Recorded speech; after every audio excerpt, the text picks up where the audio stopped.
نماز کے احکام بیان کرنا چاہتا ہوں۔ پہلی نماز کے لیے شرط ہے وضو یا غسل۔ وضو سب کے لیے مشخص ہے، معلوم ہے، اگر کہیں تو جلدی اس کو بیان کر دوں گا۔ بیان کر دوں ایک مرتبہ؟ چلیں بھائی غور سے اس کو دیکھ لیجئے گا۔ وضو کے 7 واجبات جلدی پیش کر رہا ہوں۔ پہلا ہے نیت۔ پہلے نیت، یعنی آپ کو پتہ ہونا چاہیے میں وضو کر رہا ہوں۔ اگر نیت یہ ہو کہ میں سب کو دکھا دوں کیسے وضو کیا جاتا ہے اور اللہ کو بھی راضی کر لوں، تو یہ وضو قبول نہیں ہے۔ کیوں؟ کیونکہ دوسروں کو شامل نیت میں نہیں کر سکتے پروردگار کے ساتھ۔ وحدہ لا شریک ہے، اس کے لیے نیت خالص ہونے چاہیے۔ پتہ نہیں بات واضح ہے یا نہیں؟ نیت قربتاً اللہ، بس اللہ کو خوش کرنے کے لیے پہلا واجب۔ البتہ ہاتھوں کا دھونا 2 مرتبہ مستحب ہے، سنت رسول خدا ائمہ اہل بیت علیہ السلام۔ 2 مرتبہ پانی ہاتھوں پہ ڈالیں گے، 1 مرتبہ، اور اس کو میں انگوٹھی اٹھا دیتا ہوں تاکہ آرام سے دکھا سکوں آپ کو کہ وضو کیسے کرنا ہے۔ آپ نے پانی لیا، سارا وضو دائیں ہاتھ سے کرنا ہے، سنت رسول خدا ہے ائمہ اہل بیت، رائٹ ہینڈ سے اپنے سیدھے ہاتھ سے وضو کریں گے۔ پانی لیا، الٹے ہاتھ پہ ڈالا اور 1 مرتبہ دھو لیا، پھر دوسری مرتبہ اسی طرح سے اس کو دھویا، پھر 3 مرتبہ پانی منہ میں ڈالنا، کلی کرنا، 3 مرتبہ ناک میں پانی ڈالنا، کلی۔ یہ مستحب ہے، واجب نہیں ہے۔ چہرے کا دھونا واجب ہے۔ کہاں سے؟ جہاں سے عام طور سے بال اگتے ہیں تھوڑی کے آخر تک، یہ لمبائی میں چوڑائی میں، انگوٹھا اور درمیانی انگلی جو آ جائے اس کے درمیان، لیکن کوشش کریں کہ زیادہ سے زیادہ دھو لیں تاکہ یقین ہو جائے کہ آپ نے چہرہ پورا دھو لیا۔ جن کے بال کم ہوں، جہاں سے عام طور سے بال اگتے ہیں وہاں سے آخر تک، واضح ہے۔ چہرہ دھونا نیچے کی طرف واجب ہے۔ میں آپ کو مذاق نہیں کر رہا ہوں، سب لوگ سنجیدہ رہیں۔ بات کا ایسا ہوتا ہے کہ دوسرے سمجھتے مجھے ہٹ کیا جا رہا ہے جب آپ لوگ ہنسے ہیں، میں کسی کو ہٹ نہیں کر رہا ہوں۔ یہ احکام بیان کرنا واجب ہے، سب کی توجہ ہو میرے ساتھ۔ اب چہرہ لمبائی میں اور چوڑائی میں، ٹھیک ہے، چوڑائی میں اتنا واجب ہے، لیکن کوشش کریں کہ زیادہ دھو لیں تاکہ یقین ہو جائے کہ وضو ہم نے پوری طرح سے کر لیا۔ سب کی توجہ ہے؟ صرف اور صرف نیچے کی طرف جا سکتے ہیں، ماتھے سے تھوڑی کی طرف جا سکتے ہیں، اوپر کی طرف وضو کرنا جائز نہیں۔ پیغمبر اسلام اہل بیت علیہ السلام نے منع کیا ہے کہ اگر آپ جان بوجھ کے ایسا کریں تو وضو باطل ہو گیا، وضو قبول نہیں ہے۔ غلطی سے اگر ہاتھ چلا جائے تو فوراً اس کو دوبارہ نیچے کریں۔ غلطی سے اگر اوپر چلا جائے فوراً اس کو ہاتھ پھیر لیں اسی طرف دوبارہ، تاکہ اب آپ نے چہرے پہ ہاتھ پانی ڈالا، 2 3 4 مرتبہ پانی ڈال لیا، لیکن اس کو 1 شمار کریں گے۔ 1 مرتبہ چہرے کا دھونا واجب ہے، 2 مرتبہ مستحب، 3 مرتبہ باطل، جائز نہیں، ٹھیک ہے۔ 1 مرتبہ پورا چہرہ دھوئیں گے۔ کوشش کریں جب چہرے پہ پانی ڈال رہے ہیں، اس وقت مجھے پسینہ آ گیا، سب کی توجہ ہو میرے ساتھ، کہ جب چہرہ دھو رہے ہیں تو چہرہ دھوتے ہوئے آپ کیا کریں گے؟ چہرے پہ پانی ڈالا اور جب دھو رہے ہیں تو آنکھوں کے سائیڈوں پہ ہاتھ لگا دیں، بعض اوقات ہاتھ نہیں پہنچتا، ناک کے ہاتھ لگا دیں اور اس طرح سے ہونٹوں کے دونوں طرف، تاکہ ہر جگہ پانی پہنچ جائے، ہر جگہ پانی پہنچ جائے۔ نمبر 1۔ نمبر 2، سب کی توجہ ہو، اگر داڑھی جیسے میری اس وقت گھنی ہے، کھال نظر نہیں آ رہی، تو پھر کھال تک پانی پہنچانا واجب نہیں ہے۔ لیکن اگر کسی کی داڑھی نہیں ہے یا داڑھی بہت باریک ہے کہ کھال نظر آتی ہے،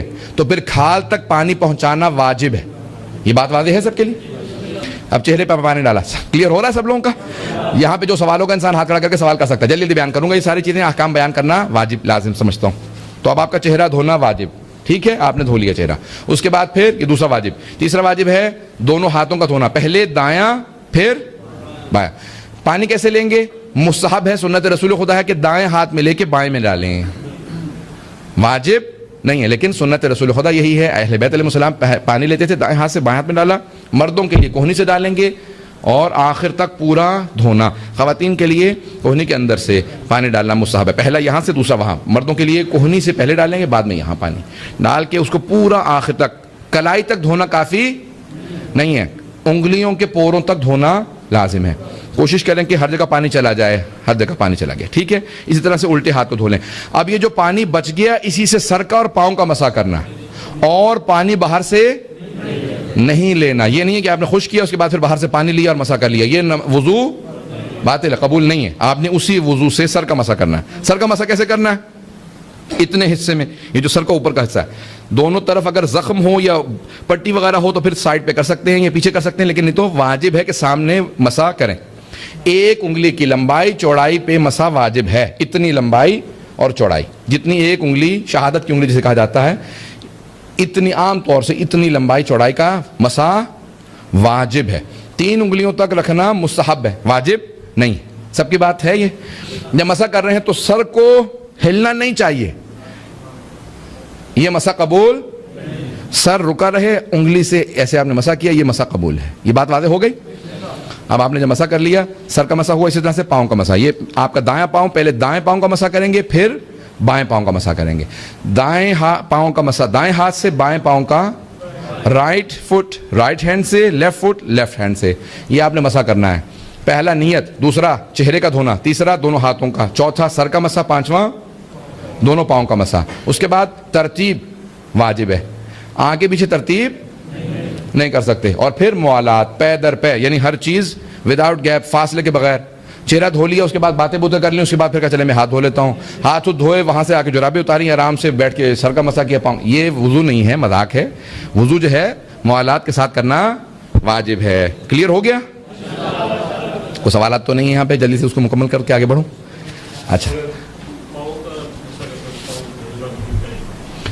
پاؤں بھی نہیں ہلنا چاہیے. مثال کے طور پہ ہوا میں معلق ہے, آپ نے پاؤں اٹھایا اور ہلتے ہلاتے ایسے پاؤں ہل گیا, یہ مسح نہیں ہے. پاؤں رک جائے اور پھر مسح کریں. پاؤں رکا ہوا ہو یا زمین پہ رکھیں یا اپنے گھٹنے پہ رکھ لیں, کسی بھی جگہ پہ رکا ہوا ہو پاؤں, جب اس کا پاؤں کا مسح کریں. ٹھیک ہے, ایک بات.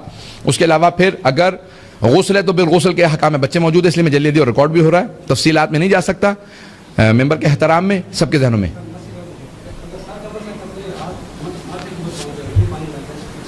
آپ کے ہاتھ کا, سر کا مسح کرتے ہوئے آپ یہاں تک آ گئے, پیشانی کے پانی آپ کے ہاتھ پہ لگ گیا, اب اس حصے سے اپنے پاؤں کا مسح نہیں کر سکتے. اب آپ اپنی ہتھیلی سے پاؤں کا مسح کریں, کیونکہ چہرے کا پانی اب آپ وہاں پہ استعمال نہیں کر سکتے. غلطی سے ہو جائے اس کو استعمال نہیں کرنا چاہیے. ٹھیک ہے, یہ جلدی سے مکمل ہوگا کام. جن لوگوں کو پتہ ہوتے ہیں وہ زیادہ پیچیدہ سوال کرتے ہیں. نہیں, میں احترام میں کر رہا ہوں, تو یہ سب کو جانتا ہوں میں. سب کی توجہ نہیں, اچھی سوال ہے, کیونکہ نوجوانوں کے لیے واضح ہونا بہت ضروری ہے. ایک بات غسل سے متعلق جلدی سے سن لیجئے. غسل کے احکام, مستحب غسل بھی ہوتا ہے, جیسے آج جمعے کا. جناب امیر فرماتے ہیں کہ پیغمبر نے مجھ سے کہا, یا علی اگر اتنے پیسے ہوں کہ یا کھانا کھا لیں یا غسل جمعہ کر لیں, تو کھانا نہ کھائیں, غسل جمعہ کر لیں. غسل جمعہ کرنے والے کا جسم قبر کے اندر کیڑے نہیں کھائیں گے. جو غسل جمعہ کرتا ہے, جن کی آپ کو سالم جسم مل جاتے ہیں, وہ غسل جمعہ کرنے والے ہوتے ہیں. اگر مومنین کو فضائل غسل جمعہ پتہ ہوں تو وہ پیسے دے کے جا کے جگہ تلاش کریں, غسل جمعہ وقت پہ کریں.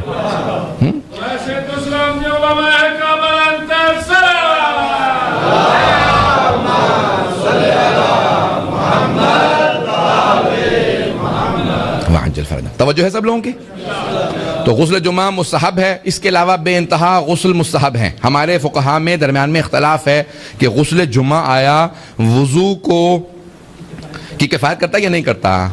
آیت اللہ سیستانی, آیت اللہ وحید خراسانی وغیرہ, آیت اللہ خوئی کے جتنے شاگرد ہیں, وہ ان کے بعد سے وہ کہتے ہیں کہ اگر آپ غسل جمعہ اپنے وقت میں کریں, یعنی فجر سے لے کے ظہر کے دوران جمعہ ہی کے دن کریں, تو پھر وضو کی شرط نہیں ہے. لیکن آیت اللہ خمینی, آیت اللہ گلپاگانی, آیت اللہ خامنائی اور دوسرے جو مراجع ہیں وہ کہتے ہیں نہیں. تمام قدماء بھی یہی کہتے تھے کہ آپ کو اس کے بعد وضو کرنا ہے. غسل جمعہ کافی نہیں ہے, اس کے بعد وضو کرنا ہے. یہ ذرا بنیادی چیزیں, چھوٹی چھوٹی چیزیں, لیکن یہ بیان میں نے جلدی کر دیا اس کو.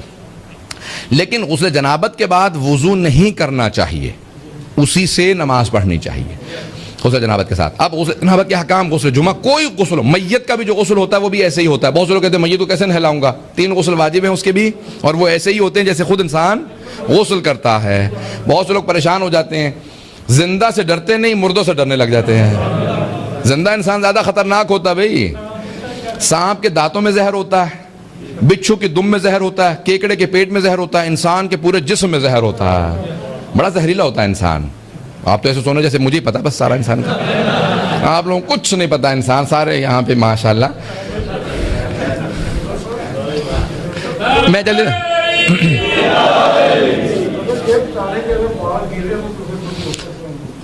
گیلے بالوں پہ مسح نہیں ہوتا. گیلا اگر چہرہ, سن رہے ہیں سب لوگ, چہرہ گیلا ہے, ہاتھ گیلے ہیں, اس پہ دوبارہ آپ وضو کر سکتے ہیں. لیکن اگر سر گیلا ہو اور پاؤں گیلے ہوں تو وضو مسح نہیں ہوگا اس میں. کیوں؟ کتنا گیلا ہو, آپ نے نہانے کے بعد سر کو خشک کر لیا, اگر اتنا آپ کا سر گیلا ہے کہ آپ کے سر کی تری، ویٹنس، تری اس کی جو وہ ہاتھ پہ منتقل ہو تو وہ مسح نہیں ہوا، لیکن اگر اتنا تر ہے کہ آپ کے ہاتھ سے جو تری ہے پانی کی وہ اس پہ منتقل ہو جائے تو وہ مسح ہو گیا۔ کلیئر ہو گیا یہ مسئلہ؟ پوچھتے جائیں گے یہ تو وضو، غسل، اس کے سارے احکام کافی تفصیلی ہیں۔ اب آئیں ذرا جلدی سے غسل کے احکام بیان کر دوں۔ میت کا بھی غسل ایسے ہی ہوتا ہے، میت کے تین غسل واجب ہے، انسان اپنا بھی کئی غسل اکٹھے ایک نیت کر لے سارے غسل ہو جاتے ہیں۔ غسل جمعہ ہے، غسل جنابت ہے، مستحب غسل ماہ رمضان کا اول ماہ رمضان ہے، غسل توبہ ہے، اور جتنے غسل ہوں آپ انسان سارے نیت کرے اور ایک غسل کر لے۔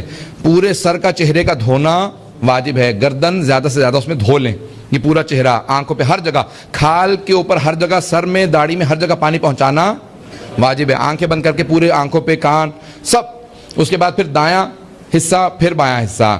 دائیں حصے کو جب دھو رہے ہوں تو زیادہ دھوئیں گے تاکہ پورا جسم دھل جائے، اسی طرح سے جب بائیں حصے کو دھوئیں تو پھر دائیں حصہ سارا دھو لیں گے تاکہ انسان کو یقین ہو کہ پورا غسل ہو گیا۔ جب انسان غسل کر لیتا ہے، غسل کی حالت میں نہ ہو تو مسجد میں نہیں آ سکتا، یہ امام بارگاہ، مسجد میں نہیں جا سکتا، قرآن کو ہاتھ نہیں لگا سکتا، اللہ کے ناموں کو، اہل بیت کے، محمد والے محمد کے ناموں کو ہاتھ نہیں لگا سکتا۔ 7 آیات سے زیادہ تلاوت کرنا مکروہ، لیکن واجب سجدے والی آیات کی، سوروں کی تلاوت کرنا حرام۔ تو جب انسان جنابت میں ہوتا ہے اس کے احکام بہت سخت ہیں، اس لیے انسان کو فوراً غسل کرنا چاہیے۔ اب تیمم کے جلدی احکام بیان کر دوں، سب کی توجہ ہے؟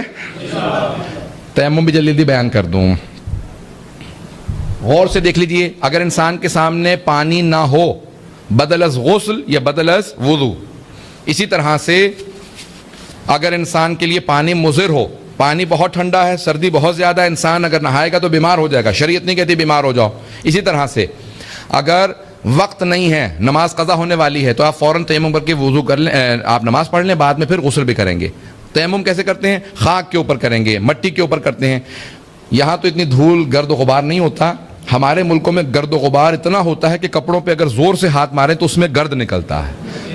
فقہا کہتے ہیں کہ اگر اتنا گرد ہو کپڑوں میں، ابا وغیرہ میں سفر کرتے تھے نا، تو کہ آپ ہاتھ ماریں تو گرد اڑنے لگے تو اس پہ ہو جاتا ہے۔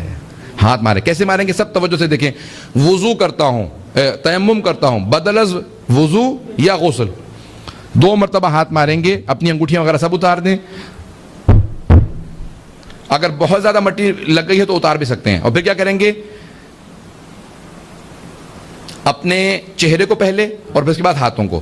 چہرے کو کیسے کریں گے؟ یہی آپ کی مٹی پیشانی پہ، دیکھ رہے ہیں مجھے سب لوگ غور سے، کیونکہ پسینہ بہت زیادہ ہے، میں اس کو بار بار، میرے ہاتھ جو ہیں وہ بھیگ جاتے ہیں اس سے۔ آپ نے 2 مرتبہ ہاتھ زمین پہ مارے، اس کے بعد پھر پیشانی پہ۔ یہ چہرہ آپ کا، جو چہرہ دھونا ہوتا ہے اس کی جگہ پہ آپ نے تھوڑا سا چہرے پہ یہ جو مسح کر لیا، چہرے پہ، ماتھا اور آنکھوں کے سامنے دونوں طرف چہرے پہ، بس، ناک پہ واجب نہیں ہے۔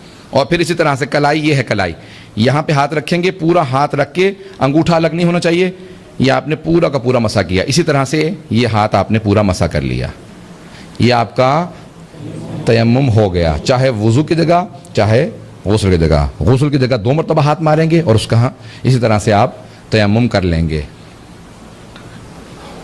وضو، غسل، تیمم تینوں ہمارے ہو گئے۔ سب کی توجہ ہے میرے ساتھ؟